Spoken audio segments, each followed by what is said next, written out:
Mais voilà, en fait, genre, je suis ici pour le parcours d'Atelier Printanier. Oui. Et voilà, ça m'intéresse, comme beaucoup d'ailleurs, de voir un petit peu les artistes, ce qu'ils font, comment ils le font. Et je vois bien que là, tu as des produits ici sur ta table et tu t'apprêtes à faire quelque chose pour pouvoir préparer ton dessin. Oui, mais en fait, je mets de l'huile de lin sur le papier, qui est plus ou moins, que je dilue plus ou moins, soit avec du white spirit, j'ai du white spirit sous la main, donc ce sera du white spirit aujourd'hui, mais sinon ça peut être de la térébenthine, un truc comme ça. Et alors, donc, voilà. Tu me fais un mélange. Je fais un mélange, rapido, hein. Et puis je l'étale sur le papier. D'accord. Alors, d'une façon très, très aléatoire, hein.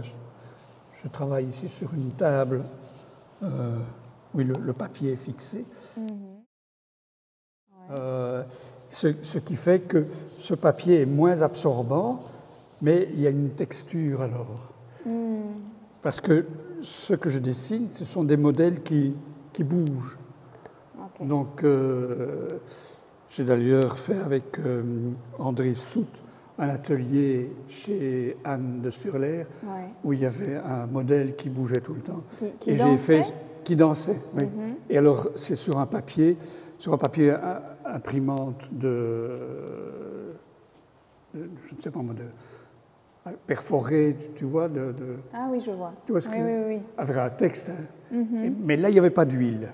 Et donc, il fallait que le modèle bouge. Et alors, tu vois, ici, on peut avoir... Ah, ça glisse. Ça glisse vraiment.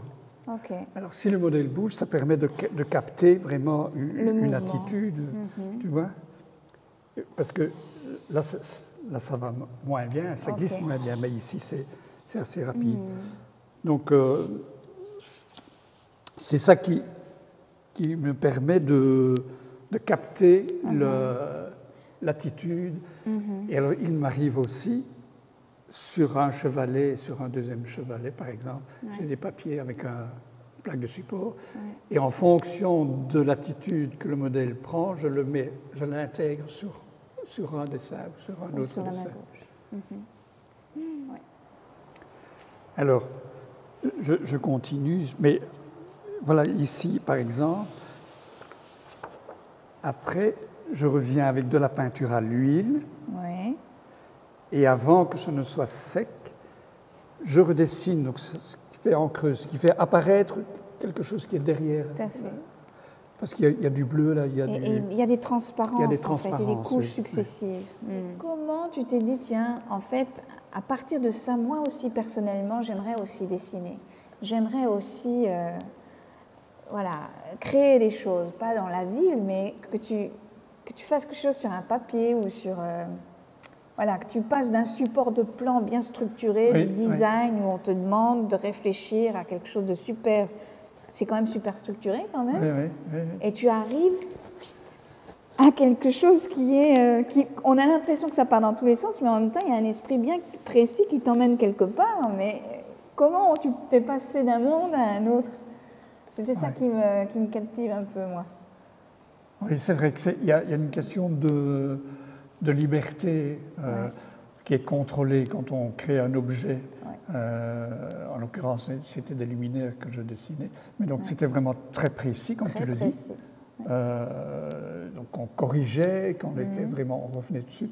Et alors, dans le dessin, d'ailleurs, parce que mon prof m'a beaucoup poussé là-dessus, parce que je me suis cassé le poignet droit, il m'a obligé, et j'en étais très content, de dessiner la main gauche.